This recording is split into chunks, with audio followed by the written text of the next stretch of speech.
Vamos que vamos. Gente, como de costume, sempre começando o vídeo falando sobre Bolsonaro, né?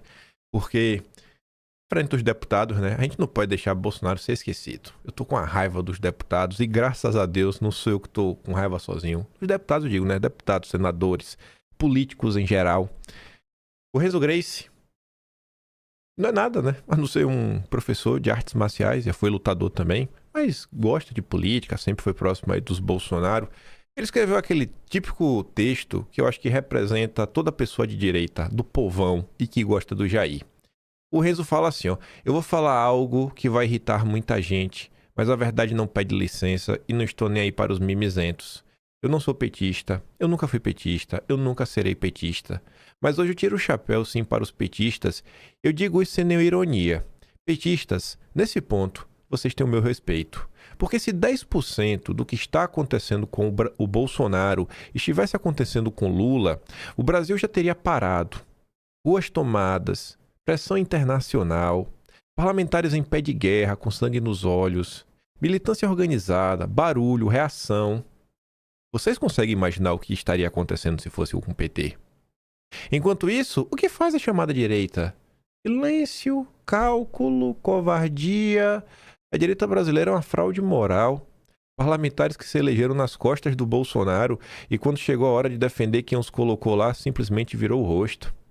Parlamentares que só têm mandato porque Bolsonaro sangrou, que só têm voz porque Bolsonaro apanhou, que só existem politicamente porque Bolsonaro pagou o preço mais alto. E agora? Agora fingem normalidade, fingem prudência, fingem estratégia. E não é estratégia, é ingratidão rasteira. Bolsonaro foi grande demais para um povo pequeno demais. Deu a saúde, a paz, a própria vida por um país que não tem coragem nem honra para retribuir.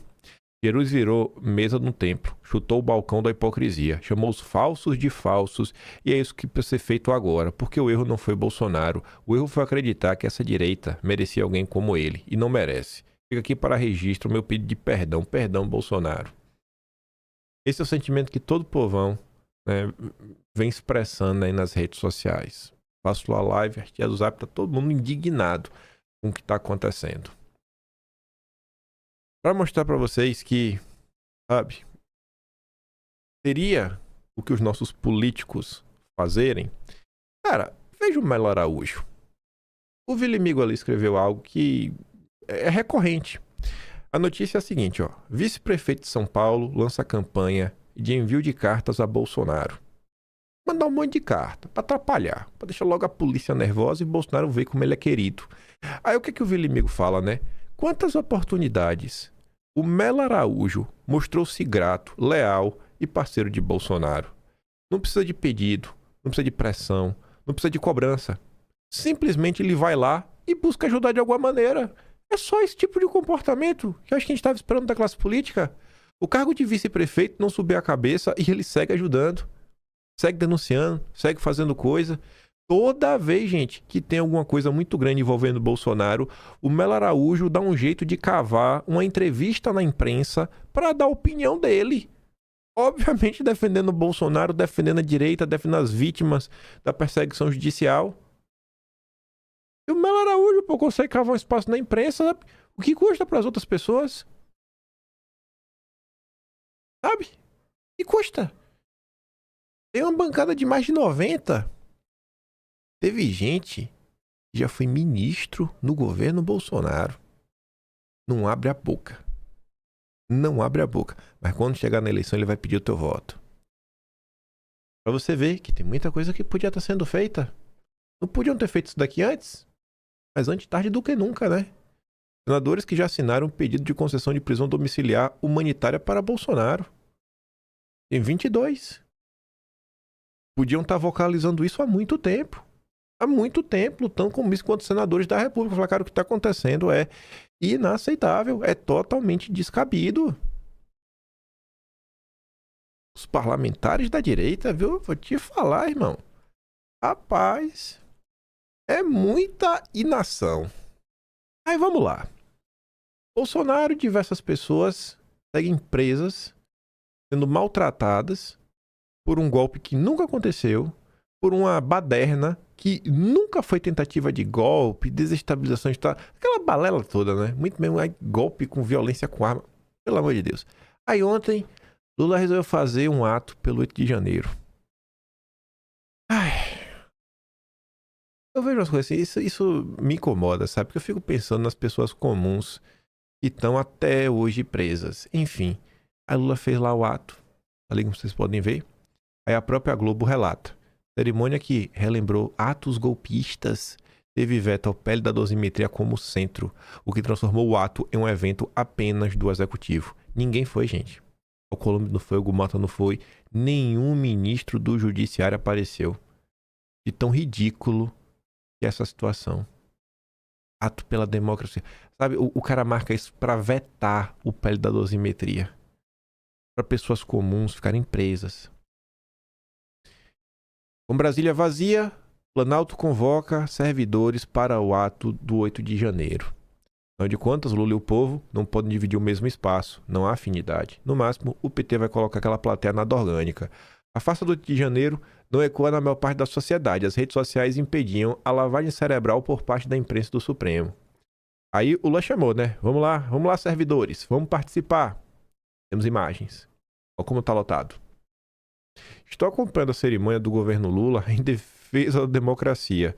Cerimônia que serve para lembrar o 8 de janeiro. Os presentes ali são membros dos movimentos sociais, congueiros, servidores públicos dos ministérios que foram convidados, né? Assim, não vá não, para você ver se você não é demitido ou punido.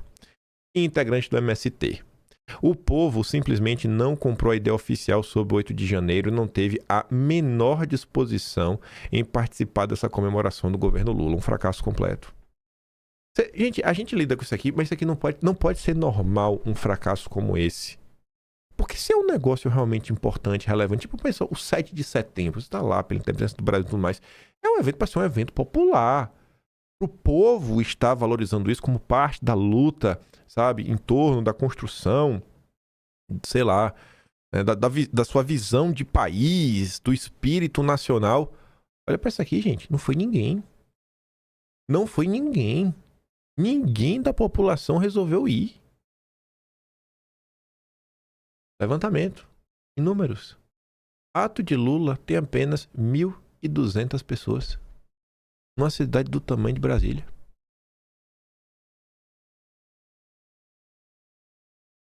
Aí o que é que faz a Globo? A câmera com o zoom no máximo para não expor o circo. Um presidente não eleito, sem povo, sem força política, apenas um vale degenerado, saqueando um país apodrecido. Aí tá ali, ó. Isso errado, Lula, Alckmin, Janja. Negócio ridículo, sabe? Celebrando que o PL da dosimetria, que não anistia ninguém, foi vetado. É um grande circo, é muita maldade. Aí tu vê, nem o Fachin foi. Fachin quebra alinhamento com o Lula no 8 de janeiro e tenta despolitizar o Supremo. Não foram só Alcolumbre e Mota que deixaram de ir. Basicamente ninguém foi. O único deputado do Centrão que apareceu, segundo a imprensa, a matéria do Metrópolis, foi o Juscelino, só, ex-ministro do Lula, que apoio para se eleger lá no Maranhão. Acabou. A ausência mais emblemática foi a do Fachin. Aqui não foi, não. Foi a primeira vez que o representante máximo do judiciário não esteve presente desde que os prédios dos 3 poderes foram vandalizados há 3 anos atrás. Com o não comparecimento, que só foi informado ao cerimonial do Planalto 1 hora antes da cerimônia começar, Fachin evidenciou que o ato organizado pelo Lula perdeu de vez a institucionalidade. Deixou de ser uma cerimônia suprapartidária para tornar-se de vez um ato político às vésperas da eleição. Então, se é um ato político, é porque o que foi feito ontem condiz com a postura da esquerda. Ou seja, a Raquel Landi está falando que ser de esquerda no Brasil é defender perseguição de pessoas. Pronto, finalmente uma matéria justa, né? Isso é a política da esquerda. Defender perseguição e achar isso bonito. O argumento do governo é que a oposição esvazia o ato por motivações eleitorais. A ausência do judiciário coloca esse cheque. Ninguém foi. Fachin desistiu de ir depois de ser informado que Lula ia utilizar do evento para vetar o PL da dosimetria. Colocou-se então acertadamente na posição de julgador, como é muito provável que o Congresso derrube o veto e que alguém questione a legitimidade do ato na justiça. Foi quem achou melhor não se comprometer. Aí tu vê a cara de pau, né? Todo mundo sabia que o Lula ia vetar, tá sendo anunciado há dias. Aí vem um Paulinho da Força. Relator do PL de dosimetria na Câmara critica veto de Lula, rasgou a bandeira da paz. Quando que Lula levantou a bandeira da paz? Quando houve qualquer tentativa de paz. Por parte de Lula, por parte do Judiciário, por parte do Centrão. Uma chantagenzinha. Eles vieram com esse PL da dosimetria para abafar a anistia. Porque quanto mais tempo passava, mais difícil ficava de segurar a anistia. Aí, todo o teatro do Lula, ele vai vetar, porque ele sabe que o Congresso vai derrubar o veto, e depois de derrubar o veto, já se fala que, possivelmente não o PT, mas o PT vai pedir pro PSOL, o PCdoB, um desses partidos de sua base, contestar no Judiciário. E isso é proposital, que é para quê? Que tá ali, ó. Projeto da dosimetria deve ser questionado no Supremo. Avalia o ministro da Corte e eles já pensam nos próximos passos. Que é para quê, gente? Que é para chegar lá e o Judiciário não quer, assim, deixar. Não é constitucional o que o Senado fez. Porque como é que vai ser as notícias? Vai vir a Daniela Lima, Andréa Sadi, Natuza Neri, Otávio Guedes, todo o esgoto, né? A nata do lixo da grande imprensa para falar, tá vendo aí? Vocês dizem que o Supremo persegue pessoas, mas o Supremo Tribunal Federal não anulou o PL da dosimetria. Se o Supremo realmente perseguisse pessoas, não estava fazendo isso. Vai ser ou não vai ser isso daí que vão fazer? Então eles vão questionar que é para mostrar que o Supremo luta pela liberdade. Durma com essa. E só uma coisinha extra para mostrar que tem coisas que não mudam. E não é que não muda desde 2022 da cartinha da democracia. Manifesto que será lido em ato no Largo do São Francisco defende 8 de janeiro como vitória da democracia. A Universidade de Direito do Largo do São Francisco, que depois foi incorporada na USP, mas ela vem antes da USP, é a casa da bucha. É a casa onde foi gestado o golpe contra o Império. É uma instituição que tem o golpe no seu DNA. Então, assim, não mudou nada. Nada. Desde o Império, segue sendo uma instituição rodeada de golpistas, que as famílias golpistas mandam seus filhos para estudarem, para entrar pro regime, para manter o golpismo ativo. Não mudou nada essa porcaria, sabe? Minha lástima aí de quem estuda num lugar como esse. Mas vamos lá. Deixando de falar das más notícias no Brasil, porque para mim não dá para comemorar uma coisa dessa. E notícias boas mesmo vindo da Venezuela. E eu falei que dá para animar até o Brasil. Por quê? Veja só. O presidente da Assembleia Nacional da Venezuela, Jorge Rodrigues, que é irmão da Deci Rodrigues, afirmou em discurso nesta quinta que prisioneiros estrangeiros e também os venezuelanos devem começar a ser libertados nas próximas horas. As prisões políticas estão começando a cair. Isso não é aleatório. Não é aleatório. Não é aleatório. Histórico. Presidente da Assembleia Nacional da Venezuela anunciou que o país iniciou o processo de libertação de presos políticos. E aí o marceneiro do Metrópolis diz, dá para questionar o método, né? Tá falando do método do Trump, mas definitivamente não dá para questionar os resultados. E que a gente comentou nos últimos dias, eu falei, gente, a situação da Venezuela é bem mais complexa do que parece. Eu acho que aqueles 2 textos em seguida do Mário Sabino deixaram isso bem claro, que primeiro ele vem só jogando pedra no Trump, e depois ele vem falar, pô, falei isso ontem, mas talvez não seja bem assim, ainda manter a mesma posição, mas o New York Times trouxe fatos que se não abonam totalmente as ações do Trump, pelo menos nos colocam para pensar e refletir sobre as verdadeiras possibilidades. É o que a administração americana vem chamando de realismo flexível. Vamos ver o que dá para fazer. Aí eu posso dizer, não, tá vendo lá, o Trump só queria saber do petróleo, o Trump não queria saber de mais nada. O Trump só queria saber do petróleo. Se não fosse por Trump, mais de 800 presos políticos, né, morreriam em El Helicoide. É isso que cada vagabundo da esquerda queria que acontecesse. Você tem ali as imagens. Venezuela cumpre uma das exigências do Trump. Mais de 800 presos políticos foram soltos de uma vez. Maria Corina falou, poxa, já tô querendo organizar para voltar.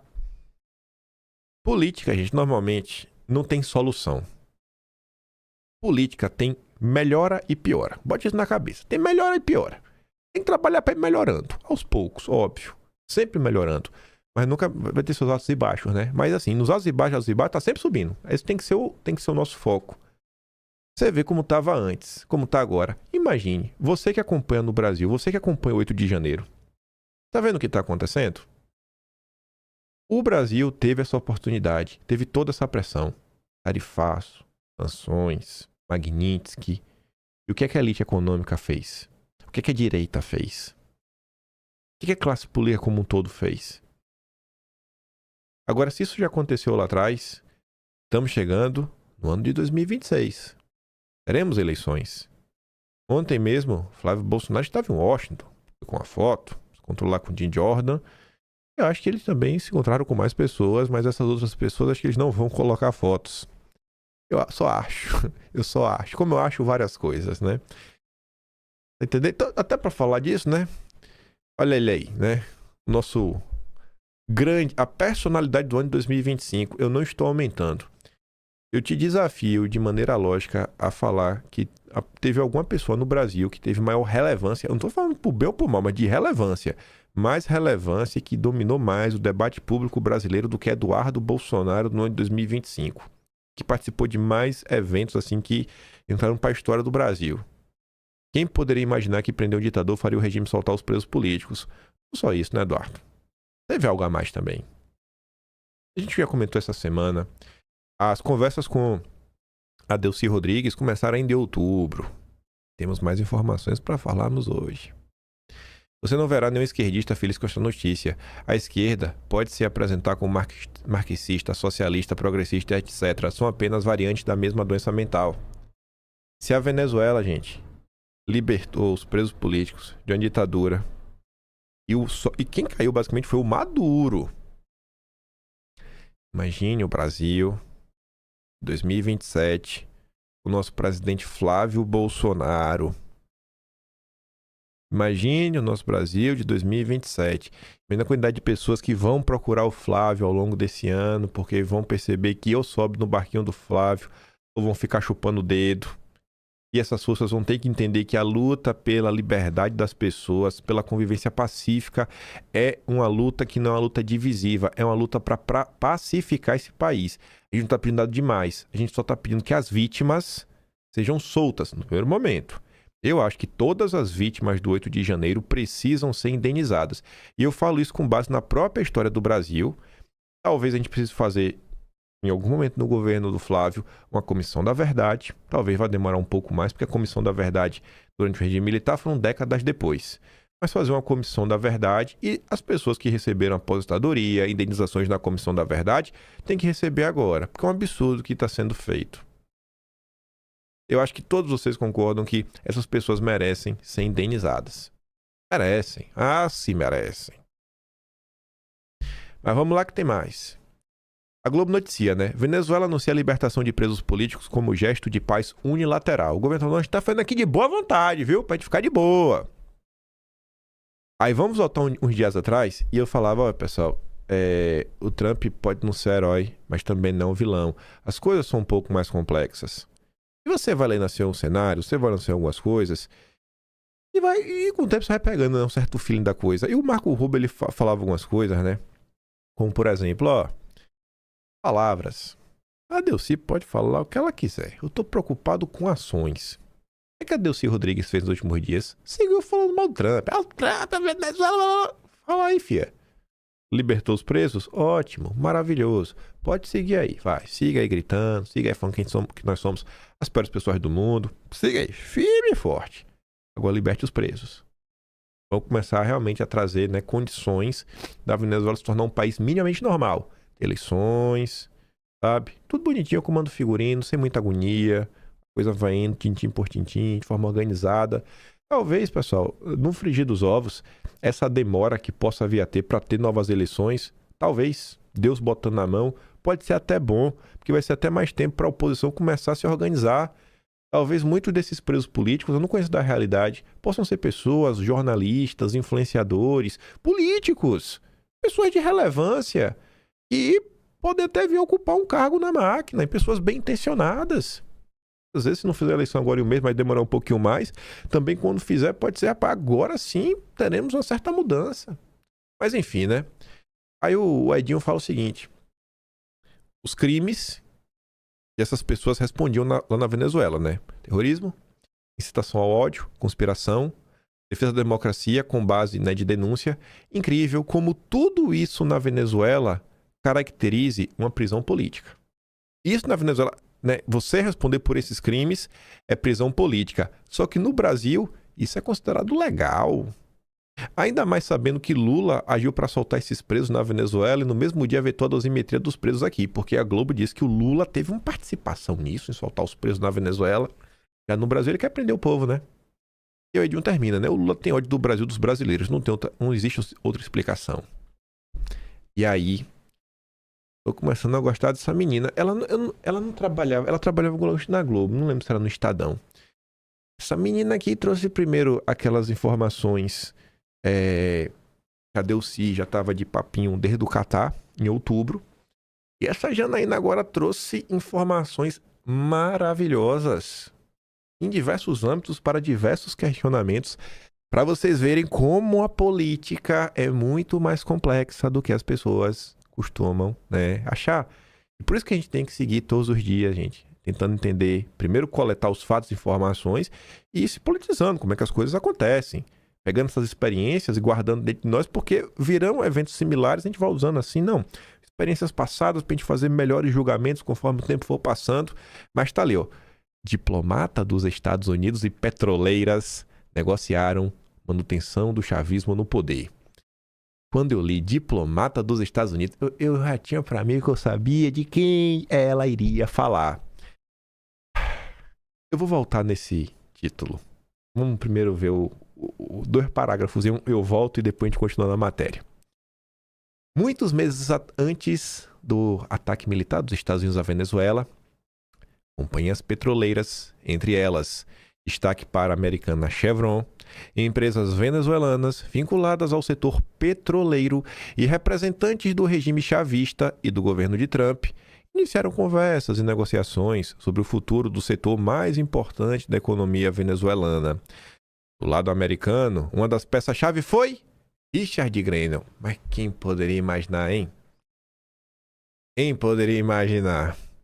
As informações foram confirmadas por fontes em Caracas que acompanharam as reuniões, muitas delas nos Estados Unidos. Empresas venezuelanas que atuam no setor petroleiro como prestadores de serviços iam e vinham a Washington. Já nos últimos meses do ano, afirmaram fontes venezuelanas, foi ficando claro para todos os empresários envolvidos, americanos e venezuelanos, que a negociação sempre seria com o chavismo. A líder opositora Maria Corina Machado foi descartada não apenas por Trump, mas também pela Chevron e outras companhias petroleiras. Não é que o Trump, né, descartou a Maria Corina Machado, a gente falou sobre isso ontem, né? Vamos mudar aqui o texto. Eu só vou levantar uma possibilidade. Não estou afirmando nada. Se eu mudasse o título para Diplomata dos Estados Unidos e Joesley Batista negociaram a manutenção do Dom Pedro III no poder. Joesley Batista tem poços de petróleo na Venezuela, né?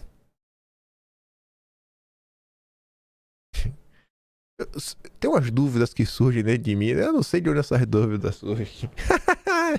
Ah, meu Deus. Teve gente aí que falou. Tem gente que sabe muitos bastidores dessas confusões mundiais. E algumas dessas pessoas, né, exiladas, falaram que um dia talvez escrevam um livro. Espero que um dia essas pessoas escrevam um livro e contem, né, para entender até como cai a Magnitsky no Brasil, né? Não é assim do nada. Não é do nada, sabe? Aquela percepção do governo americano falar, cara, vem cá, a gente tá aqui, beleza, tá conversando com vocês. Mas e aí, como é que a gente vai resolver o problema? Que quer ou não, quem tem a caneta no Brasil é o executivo, é Lula, e tem o judiciário também. E qual é a mensagem que a parte de vocês que tem a caneta, ou seja, a direita no Congresso está me passando.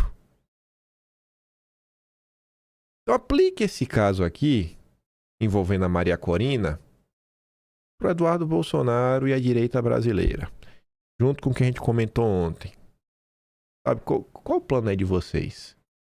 E uma coisa é o cara falar, não, a gente vai trabalhar, a gente vai fazer pressão pela anistia. Aí o Departamento de Estado tem pessoas dedicadas a acompanhar o Brasil, o Departamento de Estado tem pessoas que falam português, tipo só o número 2, o Landau. Aí os caras estão na rede social vendo o que está acontecendo, né? E aí fica perguntando, né, rapaz, eu tô vendo o que está acontecendo, sabe? Os deputados não estão nem falando de anistia, não estão falando de nada, né? Foi ficando claro, né, que a negociação, irmão, para tentar resolver alguma coisa, sabe, despiorar o Brasil, vai ter que conversar com o petismo, né? E algumas coisas foram colocadas na mesa. O Trump tá falando lá, né, questão das empresas, das big techs e tudo mais. E se você parar para pensar, se o petismo for seguir, né, para pelo menos parar com a censura, e olha que as notícias que saíram desde que o Trump captura o Maduro é que, olha, o Lula tá preocupado, a Daniela Lima fala isso. O Lula foi pego de uma preocupação real, que vai ter algum tipo de atuação, né, dos Estados Unidos nas eleições de 2026.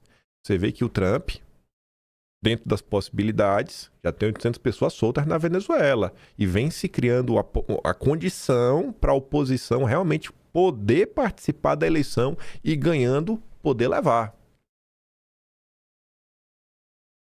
Talvez se a direita brasileira não tivesse atrapalhado tanto, Eduardo, a coisa tinha dado. As conversas entre Maduro e Trump não prosperaram basicamente por uma divergência central, a saída imediata do Maduro do poder. Maduro aceitava abrir o setor de petróleo, como quer Trump, mas queria um período de 2 a 3 anos para organizar sua saída. Trump não aceitou. Foi lá e capturou Maduro. Mas em matéria de petróleo, as conversas sempre avançaram. Tanto avançaram que na madrugada de sábado passado, Jorge Rodrigues, que é o que acabou de anunciar a libertação dos presos, irmão da Janine, presidente da Assembleia Nacional, né, que é o congresso deles, telefonou para os Estados Unidos para saber por que vocês estão atacando a gente por quê, irmão? Se a negociação de petróleo está indo bem? Nesse telefonema, Jorge foi informado que tinham capturado Maduro. Vai ficando melhor. Calma que essa matéria vai ficando melhor. Maduro caiu porque não aceitou a saída imediata do poder. Hoje, com o Maduro nos Estados Unidos enfrentando um processo judicial, os irmãos Rodrigues estão dando continuidade ao que começou muito antes do ataque. A relação de ambos, né, com o setor privado e com o Grenell flui bem. A presidente interina é bem vista por empresários locais e federações como a Fedecâmaras, a mesma que foi peça-chave no golpe contra Hugo Chávez em abril de 2002. Nos Estados Unidos, um dos parceiros dos Rodrigues é o Grenell, que em 2025 fez várias visitas a Caracas.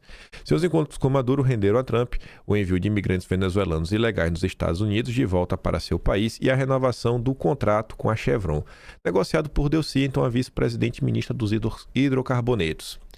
Porque o setor privado, como Trump, apostou no chavismo e não numa guinada política radical no país. Essencialmente porque conheciam o perfil pragmático da agora presidente interina. Em palavras de uma fonte venezuelana, quando os empresários perceberam que Trump não invadiria a Venezuela, entenderam que Maria Corina não chegaria ao poder. Ela só seria presidente se fosse colocada dentro do palácio por militares americanos. E, cara, isso ia ser meio complicado de rolar, né? O pessoal precisa ter algum tipo de solução. Foram recorrer. Assim como o setor petroleiro entendeu que as negociações para participar de uma nova etapa econômica na Venezuela seriam com o chavismo, o mesmo aconteceu entre... Agora que vai ficar bom. Ó, sei lá, os empresários dos Estados Unidos. Ó, será que são os empresários da região do Texas? Assim como os empresários viram, ó, pô, a gente vai ter que resolver. Começaram a correr o quê? Banqueiros e credores da dívida venezuelana. Quem? Como explica a jornalista venezuelana Blanca Vera Azaf no artigo intitulado Dentons e Rothschild Corporation. Já apareceram os Rothschild, os principais escritórios de advocacia de Delcy Rodrigues para a reestruturação da dívida. Peraí, como é essa história? A Venezuela contratou os Rothschild para reestruturar. Agora vai, agora vai. Agora a democracia vai voltar para Venezuela. Publicado no site Bitácora Econômica, o ataque despertou o interesse dos que consideram a Venezuela chavista um eventual bom negócio. O Maduro caiu, Trump está começando a negociar, agora é a nossa hora de ganhar dinheiro. Os abutres já foram pousar na Venezuela. A presidente interina Delcy Rodrigues consulta um grupo de especialistas internacionais de confiança há vários anos. Um dos consultores é o escritório de advocacia internacional Dentons, o maior do mundo, que auxiliou em diversas transações, como a venda de uma refinaria na República Dominicana e a estruturação de várias licenças da Chevron. A presidente interina, aponta uma fonte em Caracas, tem uma visão moderna da economia venezuelana. Qual é a visão moderna? Ela quer abrir para investimentos estrangeiros. Ah, é muito moderna. Aí os Rothschild gostam, aí todo mundo gosta. Aí o mercado, a Faria Lima já ficou oriçada já. De acordo com a jornalista venezuelana, um dos principais colaboradores da presidente interina é o advogado francês David Sied, um homem que não só está ligado à Venezuela por sua estreita relação com Rodrigues, mas também por ter vivido no país durante a infância e pelo carinho que seu pai, um paquistanês, que só veio trabalhar no país, nutria por esta terra onde escolheu morrer. Sied é um especialista em reestruturação de dívidas com vasta experiência. Tu sabe o que é reestruturar dívida? É basicamente o seguinte, tu tá devendo, tá, beleza. Eu sou especialista em achar um jeitinho pra gente ficar feliz. Aí você paga um tanto aqui, você me entrega aquilo a colar, você cria um monopólio pra mim, naquele setor você derruba o meu competidor. Isso é reestruturar dívida. Isso é reestruturar dívida. A Delcy contratou os Rothschild ainda em 2024. Mas veja só, né? O Maduro. Na época do Maduro era presidente. Para analisar e desenvolver um plano de reestruturação. Você tá entendendo como é o plano? Eu falei assim, ó, velho, a gente tá devendo. Devo, não nego, pago quando der. Diz aí, vai. Como é que a gente resolve aí pra gente voltar a ser amigos? Como é que a gente faz? É isso, não tem plano, não tem matemática, é só olhar, sabe? Os Rothschild conhecem muita gente, tem muitos acionistas, tem muitos correntistas. A gente vai dar um jeito aqui, vai falar com as pessoas, nossos amigos, e ver o que é que eles têm interesse na Venezuela para a democracia voltar. Petróleo, dívidas a serem negociadas, imigrantes ilegais que os Estados Unidos querem continuar deportando, o afastamento da Venezuela de sócios como China e Rússia. Esses são os principais interesses de uma figura como Grenell, um diplomata que atua nas sombras e nunca escondeu, olha esse final, seu desejo de comandar o Departamento de Estado americano. A gente já tinha comentado isso ao longo da Magnitsky, de que, olha, o que está acontecendo lá não é tão simples, os meninos precisam de apoio, até porque tem gente correndo por fora. O Grenell, ele é oposição ao Marco Rubio, não é a mesma ala. A ala do Grenell é a ala do Maurício Claver Carone, e foi acionado pelo Tarcísio, pelo Roberto Campos Neto. Roberto Campos Neto foi um lobby ativo para derrubar as questões. Então, todo o lobby do Tarcísio, Campos Neto, Tereza Cristina, todo mundo, cola no Grenell. Fica mais fácil de entender, né? Então, assim, a partir do momento que o Trump começa a ver algum tipo de luz pela Venezuela, você acha que o Grenell não ganhou alguns pontos? E aí o Grenell falou, Trump, então o negócio no Brasil, eu acho que eu consigo tirar algumas páginas, tem que ser por esse caminho. Não é o caminho da equipe do Marco Rubio. E aí o Trump vai falar o quê? O cara já trouxe um bom resultado na Venezuela, né? Se a galera tivesse apoiado o Eduardo um pouquinho mais, essa notícia dos 800 presos sendo soltos, talvez a gente já tá vendo que 1.500 presos estão sendo soltos no Brasil. Exilados estão voltando ao Brasil. Em vez de ser só 800 presos, a gente tá vendo os exilados voltando ao Brasil. Só isso aqui, ó. Só mais um tiquinho de apoio, velho, que foi o que faltou. Mas vamos pegar aqui 2 pontos nessa matéria que são interessantes. Primeiro, né? Reestruturação de dívida, Rothschild e tudo mais. Direto do túnel do tempo, para vocês verem como o Brasil é maravilhoso. Eu vou abrir 2 atlas que eu já sei quais são os 2 que eu quero. 2 meses em consecutivo. Outubro e novembro de 2023. Em outubro de 2023, na parte de dossiês históricos, não tá. Esse aqui o índice tá errado. Ficou faltando. Tem um capítulo escondido. Tem um capítulo secreto. que eu sei que tá depois da Fundação Ford, que é o que? Os Rothschild. Quando você pega a história dos Rothschild no Brasil, o que é que os Rothschild fizeram se não renegociar a dívida do Brasil e também emprestar dinheiro ao longo do tempo? Quer ver dois momentos que a dívida foi renegociada? Enfim, aqui, né? Tem alguns dados. Aqui a gente começa falando do empréstimo da independência, financiamento da nação. Tá aqui o empréstimo em 1824. Aqui do site oficial dos Rothschild. Aí tá aqui, pagamento de dividendos, tudo mais. Aqui a gente pegando notícia da época, da Biblioteca Nacional, 1800 e pouco. Essa aqui, ó. Aqui são as atas do Congresso Nacional. 7 de junho de 1831. O documento está disponível na Biblioteca Nacional. Só para confirmar. Aí falava da questão das ferrovias, como eles sabotaram. Não, eles não falam que eles sabotaram, mas eles falam que eles ajudaram. No início eles ajudaram, depois eles passaram a perna. Aí a gente comentava sobre tudo isso. Aí falava do Acre, né? Beleza, aqui só para mostrar os Rothschild nesse processo de ajudar, né, o país a procurar pessoas. Ponto. Aqui nesse ponto, tá aqui, ó, o banco participou de um empréstimo destinado a financiar o estoque. Aqui é basicamente, era o fund loan. Aqui, ó, o acordo da dívida externa. 1898, já tinha caído a República. Quem renegociou isso daqui na época foi o Campos Salles. Foi o Campos Salles e o Quintino Bocaiúva, ambos. Reestruturação da dívida. A gente comentou isso daqui até acho que mês retrasado, com mais profundidade, porque o Luiz Felipe Dávila apareceu defendendo os governos, os primeiros governos do Floriano Peixoto. Não foi do Peixoto, não. Foi do Prudente de Moraes. Não foi dos governos. Ele defendeu 3 pessoas. Ele defendeu pessoas específicas. Foi o Campos Salles, Prudente de Moraes e mais um. Enfim, aí eu relembrei o que aconteceu na época e tudo mais.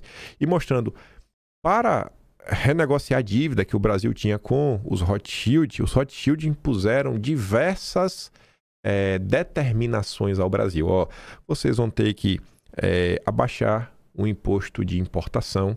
E o Brasil tinha uma política protecionista para tentar, né, florescer alguma indústria no país, inclusive até para ajudar o Barão de Mauá. Então, ó, vocês vão ter que desfazer isso, vão ter que desfazer aquilo outro, a gente vai controlar isso, vai controlar aquilo outro, papapá, pipipi, popopô.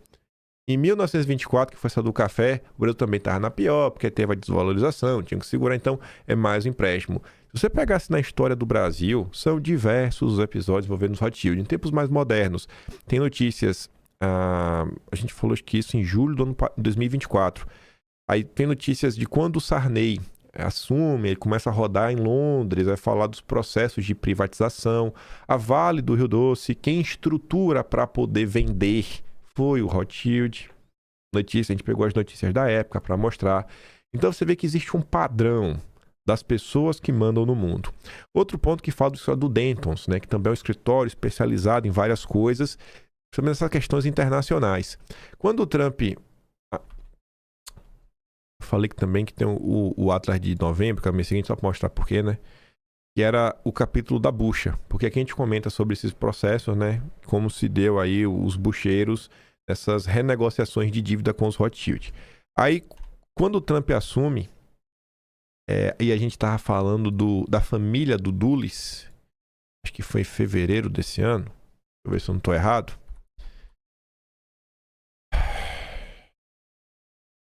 Estados Unidos, Fulbright, aqui ó, FCPA, Trump e irmão Dulles. Eu não lembro agora o nome do escritório. Aqui ó, Sullivan Crowell é o escritório. É um desses escritórios, tipo esse dentro do que tá falando. A gente fez dossiê na época, tenta procurar dossiê, não sei se tá com o nome de FCPA. Tenta olhar isso daí, que se vocês quiserem tentar entender um pouco mais como funcionam esses escritórios globais, como eles participam nessas assessorias e tudo mais, né? Tá aqui, ó. Sabe quem fez a assessoria da listagem da Ambipar nos Estados Unidos? A Sullivan Crowell, enfim. Aí a gente comentou várias coisas. Comentamos várias coisas e o Trump foi pra cima, inclusive de uma política lá do FCPA. Dá uma olhada nisso daí que vocês não vão conseguir compreender um pouco mais ainda sobre esse processo. Mas vamos voltar. Vamos voltar aqui pro Maduro de hoje. Fui atrás da matéria, da íntegra, da Blanca Azaf. Dentons e Rothschild, os principais escritórios de advocacia de Delcy Rodrigues para reestruturação de dívidas. A grande parte da matéria da Globo é citação direta desse daqui, então se eu peguei as outras partes que não tava, só uma introduçãozinha básica. Desde as primeiras horas da manhã, né, os telefonemas de poucos analistas econômicos internacionais que ainda estudam a Venezuela não param de tocar, devido ao renovado interesse de investidores e credores em saber o que pode acontecer no país. A única coisa que perceberam é que após anos de desinteresse e negligência, o mercado internacional desconhece a dinâmica interna e sente que começou uma corrida em quem chega por último se encontra na pior situação possível. A presidente interina Delcy Rodrigues tem consultado um grupo de especialistas internacionais de confiança há vários anos. Um dos consultores é o Dentons, o maior do mundo, que auxiliou em diversas transações, como a questão das licenças da Chevron. A Rothschild é a empresa de consultoria financeira contratada por Delcy em 2024. Quem também contratou a assessoria dos Rothschild para, não licença, no caso, mas é algo similar, né, para a estruturação da venda da Copel, foi o Ratinho Júnior. Ratinho Júnior! Ratinho Júnior. Enfim, nessa empresa, Stéphane Charbrit é o confidente mais próximo de Rodrigues, francês, com pós-graduação em políticas públicas pela Harvard Kennedy School. Não sei se vocês sabem, mas o francês, mais especificamente o presidente da França, Emmanuel Macron, era funcionário do Banco Rothschild também, viu? Ele foi fundamental na compilação dos números e valores exatos da dívida externa total da Venezuela. Se alguém sabe precisamente quanto a PDVSA e a República devem, esse alguém é ele. Tudo vai passar pelos Rothschild, né? Não há dúvida de que esses dois especialistas serão os pilares do presidente interino, que certamente chegará escoltado para representar a PDVSA e a República diante dos credores ativos. Aí tu vê, né? Quem que hoje é credor da Venezuela? Ou seja, né? A Venezuela tá devendo. Quem é o agiota? Quem são os agiotas? Vamos falar na linguagem do povo. Os fundos internacionais que detêm os maiores montantes da dívida em seus balanços devido ao incumprimento de títulos da PDVSA e da República são BlackRock, Greylock, T. Rowe Price, Fidelity e GMO. Olha lá, BlackRock. Aí tu acha quem que vai ter prioridade na hora de negociar qualquer tipo de reabertura? Aí depois de uma coisa dessa, eu te pergunto, como encarar essa postagem? Como encarar essa postagem? O globalismo fracassou. O americanismo prevalecerá. Assim, se você tentar aplicar isso nos Estados Unidos, eu acho que dá para falar que o globalismo está fracassando. Está tendo algumas derrotas. Mas o globalismo não fracassou. Não fracassou. Não fracassou mesmo. Ele tá aí firme e forte. Firme e forte. Firme e forte. Mas, realmente, gente, assim, por mais que tá firme e forte, como a gente tá vendo, esse tweet também não tá de todo errado. O governo dos Estados Unidos vem tomando várias medidas que realmente batem de frente contra os globalistas. No caso da Venezuela é um pouco mais complicado, né? Porque tu vê que o governo de lá de esquerda já foi correr para pedir apoio a quem? Aos globalistas. Ô globalistas, me ajudem aí. E aí, depois dessa atuação de BlackRock e Rothschild na Venezuela, eu pergunto para vocês, vale a pena continuar eternamente na mesma história do Foro de São Paulo? Porque o Foro de São Paulo... Gente, vocês não estão percebendo que assim, agora depois disso daqui, sabe?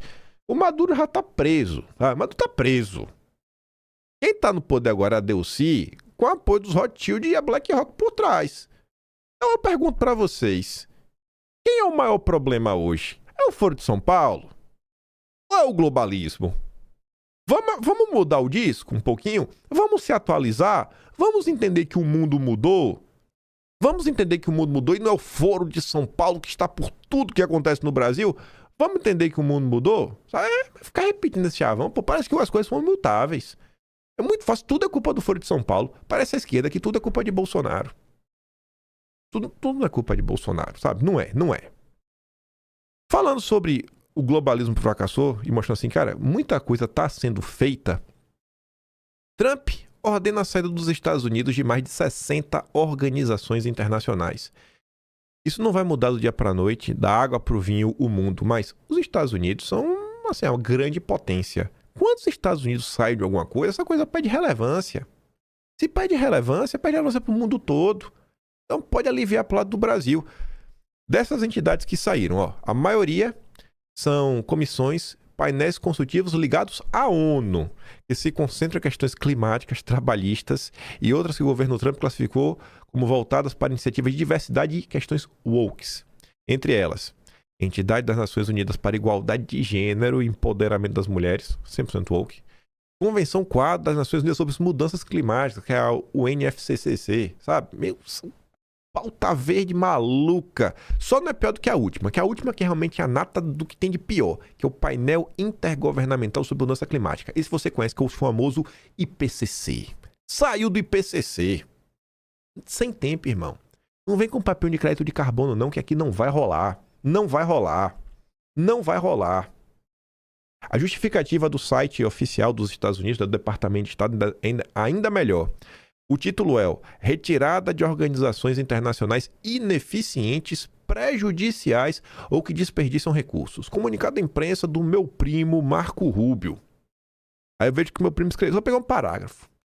Como esta lista começa a demonstrar, o que começou com uma estrutura pragmática de organizações internacionais para a paz e cooperação, em tese era para fazer isso, transformou-se numa arquitetura expansiva de governança global, frequentemente dominada por ideologias progressistas e dissociada dos interesses nacionais. De mandatos de diversidade, equidade e inclusão, de diversidade maluca, a campanha de igualdade de gênero e ortodoxia climática, muitas organizações internacionais servem agora a um projeto globalista enraizado na fantasia desacreditada do fim da história. O que é o fim da história? É a agenda liberal. O fim da história é a tese do Fukuyama. Eles estão falando assim, o liberalismo acabou. Só os bocó que ainda estão nesse papo de liberalismo, sabe? Pelo amor de Deus. Essas organizações buscam ativamente restringir a soberania americana. Seu trabalho é impulsionado pelas mesmas redes de elite, que é o quê? O complexo multilateral de ONGs, os zongueiros safados, Turma dos Soros, Fundação Ford, Oak Foundation, artigo 19 recebe, né? PR Media, os grandes financiadores, que começamos a desmantelar com o fechamento da USAID. Para por aqui a luta contra o globalismo?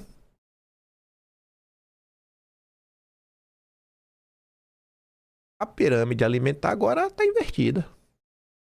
Agora está invertida. Não coma grãos. Como diz o Brandini, dieta da selva, irmão. Grãos é a ração do governo. Não coma. Não coma. Piadas à parte, gente. Eu compartilhei isso e teve gente que falou assim, se uma pessoa depende do governo falar isso para comer melhor, esse mundo está perdido. O ponto não é esse. Diversas políticas públicas, estudos, recomendações, até mesmo em hospitais, campanhas, tudo isso é baseado no consenso científico. Lembra da época do Fica em Casa? Que falou, não, você tem que usar máscara? É tipo isso. Então, por muito tempo, classificações, mil coisas que acontecem, até mesmo classificações em termos tributários. Falar, não, esse alimento aqui é mais saudável, pagar menos imposto, esse aqui é malvado, pagar mais imposto. Então, assim, você começa a remodelar todo o processo da sociedade a partir desse tipo de mudança. Você está contestando oficialmente a narrativa vigente. Que é, olha, não como muita carne, não, carne faz mal, viu? Carne faz mal, o que é bom é comer pão. Comer pão e farinha. É que vai ficar bonito, sabe? Não coma carne, não. Leite, vixe Maria, leite faz um mal que tu nem sabe, a lactose. E agora falou, não, cara, não é isso não. Para por aqui. A mais importante... Não, calma, não é mais importante não. A mais importante tá depois. Trump implementou dezenas de metas do projeto 2025. Eis o que ainda falta. Mas eu só nem trouxe o que ainda falta, mas botar assim, para 2025 foi o bicho-papão da campanha eleitoral do Trump, mas grande parte dele se tornou realidade durante seu primeiro ano de volta ao cargo. Por que isso importa? Desde a reformulação do governo até sua insistência em reconhecer apenas 2 gêneros, Trump passou grande parte de 2025 atendendo a diversos itens da lista de desejos conservadora.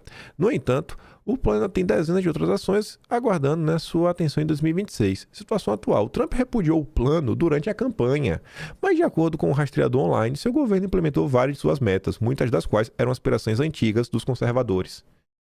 Jogo é jogo, treino é treino. Durante a campanha, não quero saber do para 2025. Aí teve um monte de conservador batendo no Trump. Olha lá, o Trump Trump traiu as pautas. O Trump, né, tá acenando pro Centrão. Aí veio todo aquele papo maluco. Eu falei, irmão, fica quieto aí, velho. Fica quieto aí, irmão, que vai dar certo. Relaxe! A gente tem que vencer a eleição primeiro. Primeiro tem que vencer a eleição, né? Quando a gente tomar o poder, a gente vai tocar o terror. E aqui tá a grande medida. Com certeza, não é a primeira. Já teve algumas coisas anteriores que o pessoal até achou pouco para, sei lá, aumentar o financiamento para 50 anos. Mas essa daqui, gente, é mais um indicativo que Trump está tentando resolver o que talvez seja o maior problema social nos países desenvolvidos. Porque, normalmente, no país desenvolvido, as pessoas não passam fome, as pessoas têm condições de comprar um carro, de se locomover, de ter umas fériasinhas, tem poder de adquisição para ter um celular, roupa, isso aí o pessoal tem. Qual é o grande problema hoje nos países desenvolvidos? Europa, Austrália, Estados Unidos? Imóvel. As pessoas não estão mais conseguindo comprar uma casa. Trump agora falou o seguinte, ó. Corporações não vão mais poder comprar casas. Casas unifamiliares, ou seja, quer comprar um apartamento, um prédio inteiro? A corporação pode comprar um prédio, porque o custo é muito elevado. Quer comprar, tu compra aí. Mas casa não vai mais comprar. E o pessoal tá fazendo isso, tá comprando muita casa, aí pega coisa, aí aluga, e aí usa o aluguel para ficar pagando a casa. Enfim, aquele processo de imóvel que vocês conhecem, que todo país rola. Ele falou, cara, não vai rolar. Não vai rolar. O nosso foco é que as famílias tenham um lar. Ele fala que por muitos anos, né, comprar uma casa fazia parte do pináculo do sonho americano. E agora o povo vai ter que ter uma casa. Eu quero muito ver a administração do Flávio Bolsonaro cuidando sobre isso. Eu já falei aqui, antes de ser moda, eu não quero um presidente que dê chance de uma pessoa ter uma casa, porque para mim isso é pouco. Eu quero um presidente que dê a chance das pessoas quitarem uma casa. Eu quero que o cara faça nessa casa, minha casa própria. Eu cresci nos anos 90, vendo que podia ser a casinha humilde, mas muita gente era dono de sua própria casa. Eu quero voltar para esse mundo. Tirar essa preocupação da cabeça das pessoas, sabe? Eu quero que as pessoas cheguem em casa falando, ó, bicho, se amanhã eu perder meu emprego, pelo menos eu tenho um teto. Eu posso voltar e eu posso recomeçar. Eu tenho meu teto. Esse é o mundo que eu quero. O mundo não. O mundo é demais. É o Brasil que eu quero. Isso pra mim tem que ser pauta, sabe? De melhoria de vida do povão. Sou um populista. Não sou político, mas sou um populista. Sou um jornalista populista. 100% povão. Vou fazer uma camisa depois. 100% povão. Aqui o Tatu no Toco tá tirando a onda. Tatu no Toco não é um cara de direita, não. Mas tem muita coisa do Tatu no Toco que eu gosto bastante. Ele tá ali, ó. Fazendo piada, né? Muito triste, rapaz. Essa irresponsabilidade fiscal. Ele tá colocando, né? Trump propõe um orçamento de defesa 50% maior para 2027. Pretende anunciar plano para aumentar em 50% os gastos militares dos Estados Unidos. Cadê? Trump fala do Banco Central, que não é para ser independente. Trump vai para cima aí. Ela não tem papo, irmão. Não tem papo. Vai lá abraçar os Faria Lime e chorar. E eu coloquei isso daqui. E é aquele momento, né, de pessoas diferentes dialogam entre si. Olha como essa notícia e o comentário da piada lá do Tatu no Toco encaixam esse lindo recorte que nossa amiga Tsuki colocou. Breno Altman puxando a galera da esquerda para a reflexão. Os Estados Unidos são a única potência global. Antes do lado de cá vibrar com "Ihu, viva os Estados Unidos", seria bom pegar emprestado esse puxão de orelha, pensar se querem nosso desenvolvimento e quem impediu o Brasil de desenvolver armas nucleares. Em 20 de junho de 97, Fernando Henrique Cardoso assinou a adesão do Brasil ao Tratado de Não Proliferação de Armas Nucleares. Vamos aqui ouvir. Esses acontecimentos recentes, tanto a agressão militar contra a Venezuela, quanto hoje essa apreensão de um barco de bandeira russa, deveriam nos levar a recalibrar a análise sobre o cenário internacional. Eu acho que todos nós, uns mais, outros menos, nos deixamos tomar nos últimos anos por uma certa percepção de que os tempos dos Estados Unidos estavam contados. Que os Estados Unidos estavam beijando a lona. E a verdade está muito longe de ser assim. É verdade que os Estados Unidos vivem um processo de decadência, mas os Estados Unidos são a única superpotência global. O que é uma superpotência? É quem consegue impor pela força das armas os seus interesses. Isso é ser superpotência. Desde que o mundo é mundo, no fundamental, o que conta é sua capacidade militar. Estados impõem sua hegemonia porque eles têm força bélica. Sem força bélica em escala mundial, não há hegemonia mundial. E o fato é que os Estados Unidos são um país decadente, o seu desenvolvimento econômico e social, aos pouquinhos, vai ficando para trás em relação à China, mas seu poderio militar é imenso. Enquanto que a China e a Rússia são potências regionais, não são potências mundiais. A Rússia tem um poderio militar relevante, circunscrito à sua região e à sua autodefesa. A China tem um poder militar crescente, em grande medida sustentado pelo seu impetuoso desenvolvimento econômico, mas a China é, e por ora deseja ser, uma potência geopolítica regional. Então os Estados Unidos vivem um período de decadência, mas ainda como a principal, como a única superpotência do mundo, em termos geopolíticos. Não em termos econômicos, mas em termos geopolíticos. Tem muita teoria que nos distrai, sabe, Florestan e Tereza? Essas bobagens sobre soft power. Nada disso tem relevância. No mundo, o que importa para valer é força militar. Sem uma capacidade militar, não existe sequer soberania nacional. E isso é um desafio brutal para os países do sul global. Por exemplo, nós, Brasil, brasileiros, estamos aprisionados ao Tratado de Não Proliferação Nuclear, que o Fernando Henrique assinou. É razoável imaginar que o Brasil será soberano se o Brasil não tiver plena capacidade de autodefesa? Não. Evidente que não. Pois é, né? A esquerda ficou aí vivendo uma loucura. Os Estados Unidos acabou. Receba. Veja o que eles mesmos dizem. Gente, assim, a China interfere, a Rússia interfere. Mas não são o grande problema, gente. O grande problema é o globalismo. Quem consegue bater de frente, quem conseguiu desgastar o poderio americano foram as forças globalistas. Esse é o inimigo, o principal inimigo a ser combatido desde sempre.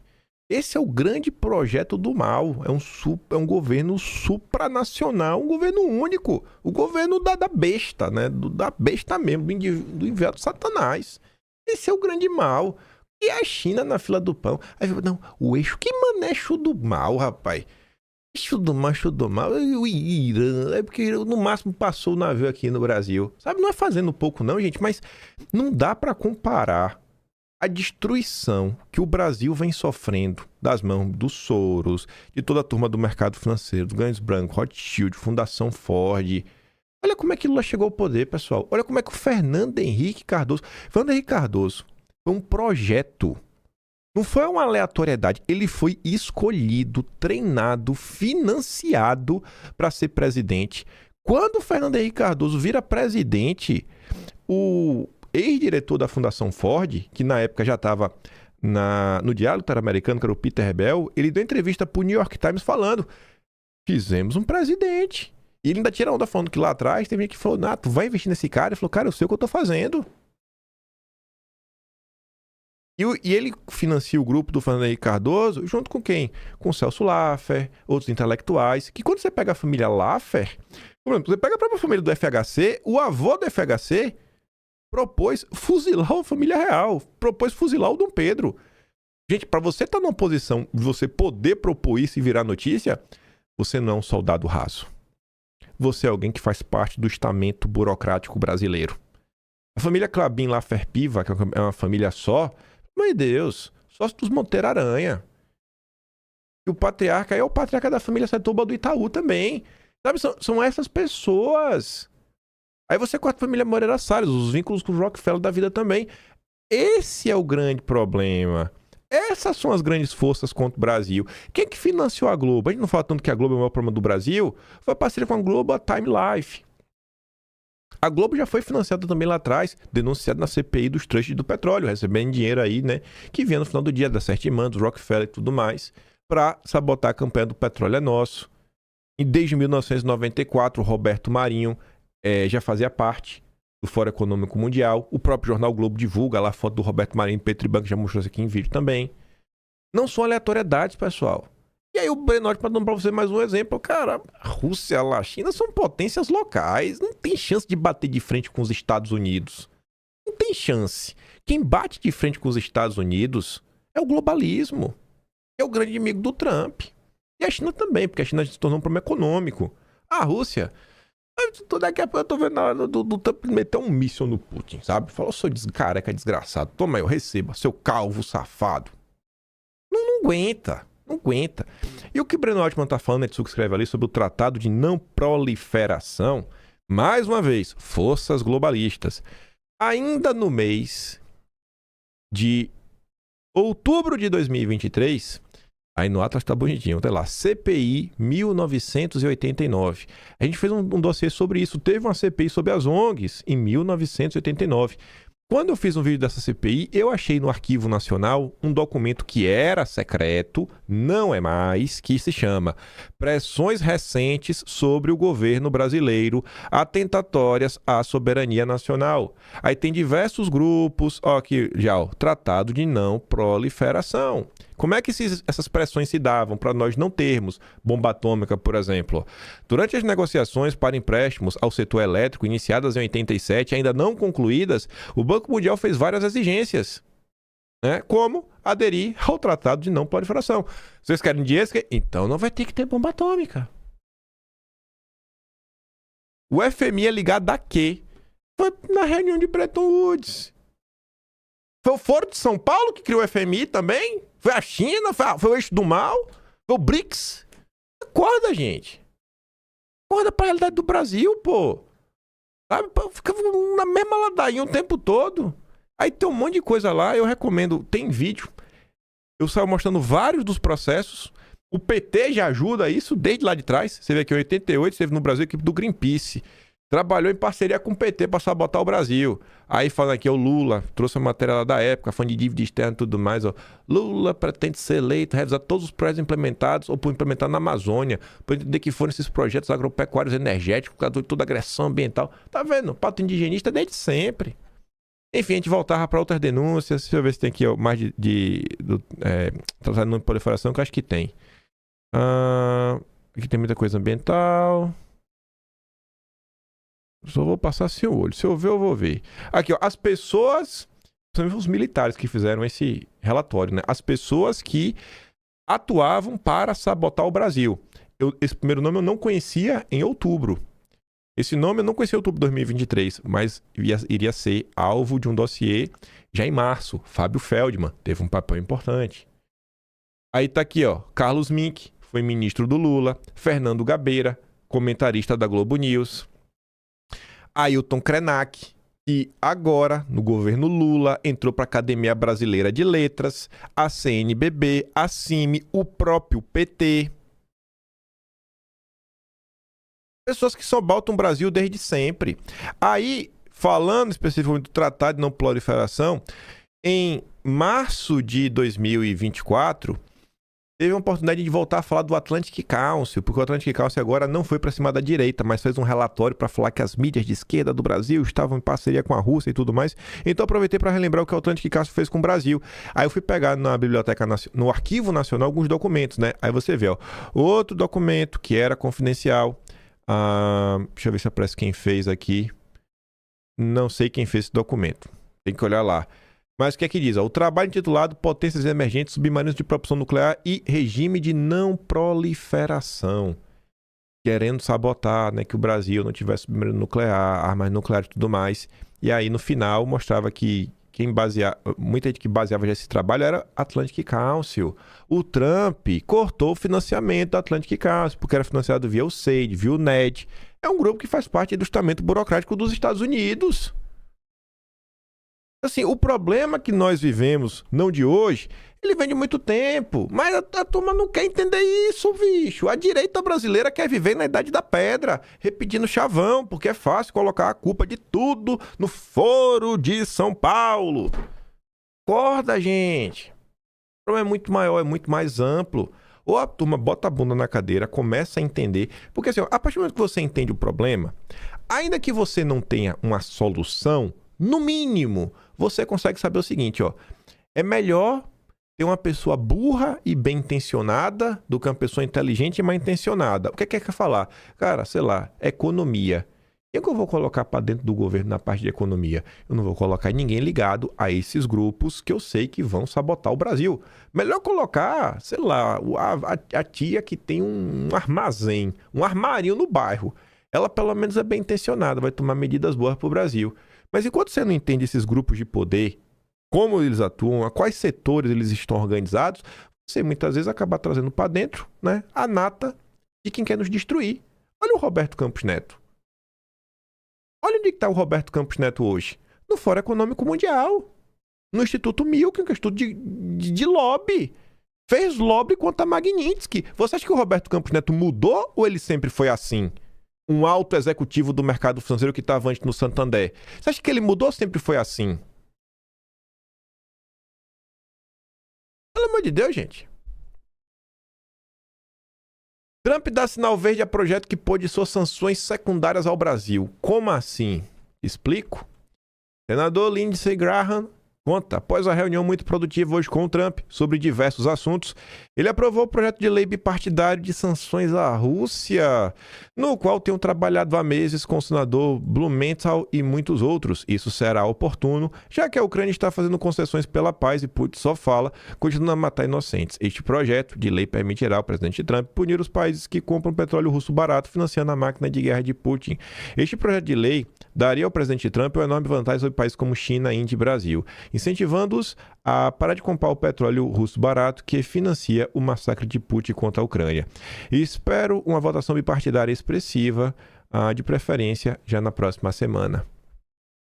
Várias dessas denúncias de questão, não de proliferação e tudo mais, o Enéas fazia. Também tem dossiê sobre isso. Vai estar no Atlas de janeiro, no Atlas de março de 2024, ambos de 2024. Os atos que eu abri aqui foi o de outubro de 2023, tá falando de Fundação Ford, a gente fala de Fernando Henrique Cardoso. Outro que foi criado com quase um projeto de cópia a Fernando Henrique Cardoso foi o Guilherme Boulos, também catapultado pela Fundação Ford. Tá no Atlas de janeiro de 2024. Sabe? Tem vídeo também sobre isso. Agora eu não lembro como é que tá o nome do dossiê, sabe? Tem muita coisa, bicho, sabe? Se você quiser entender um pouco de Brasil. Infelizmente o vídeo já ficou longuíssimo, vai atrasar, porque o computador reiniciou. 2 cortes aí, se você perceber ali mesmo com 10 minutos e 37.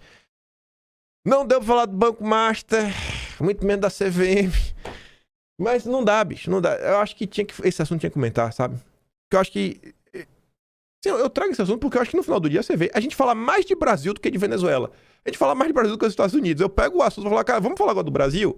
Vamos pegar o que aconteceu lá e trazer para a realidade brasileira pra gente ver como isso também acontece por aqui? Lá eles resolveram. E aqui a gente vai fazer o quê? E a gente começou falando de Bolsonaro, né? Porque eu não vou deixar de falar de Bolsonaro.